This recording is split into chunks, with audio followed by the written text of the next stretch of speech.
Douglas Kiker and Catherine Mackin are here reporting this story with us, and Kiker has this to say about some reaction. I'm here just outside the hall where this debate was held with Theodore White, who is the author of The Making of the President, 1960, and a man who is considered an expert on the 1960 debates. He's also a member of the board of the League of Women Voters that sponsored this debate. Mr. White, compare them. What is your general impression? This was so much more manicured and more colorful, brighter.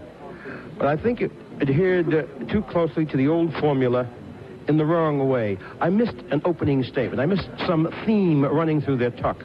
We were off on statistics, which were fine, and figures, which were fine, before we knew it. And only towards the end of the debate did one get the sense of all that had been happening in the country in the past 16 years. In 1960, they debated almost entirely the same subjects, with the exception of energy. But since then, we've had the crisis of the cities, the great civil rights confrontations.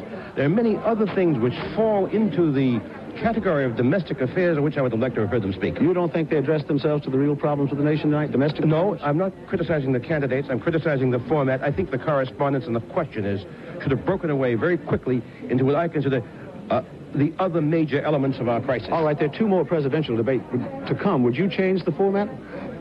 You're on the board. Will you suggest I'm not on the board, sir. I'm on the steering committee. The steering committee, It's right. an advisory committee of the League of Women's Voters. Will you advise the format be changed? I would like to see it changed to have an opening statement so we get the theme that the men are addressing to the American people. Thank you very much. Theodore White, author of The Making of the President. This is Douglas Kiker, now to Cassie Mackin.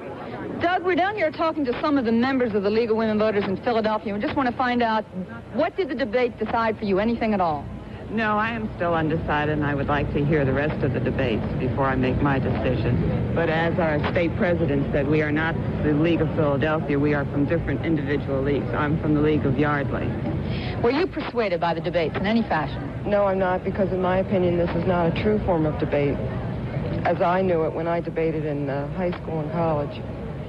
And was my mind made up? I cannot honestly say that it was.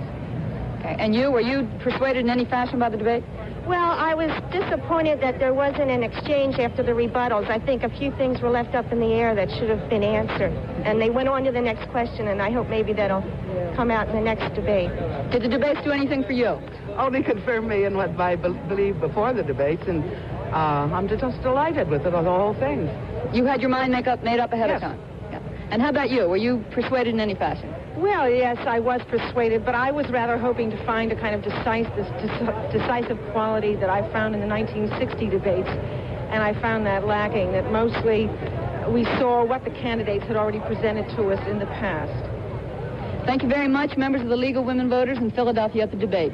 And now back to David. Thank you. The reactions from 5 members of the League of Women Voters, one of whom, all of whom said they were not terrible, they were not overwhelmed, and were not, did not really have their minds changed. We'll be back in a moment with some reactions from the camps of the 2 candidates in a moment.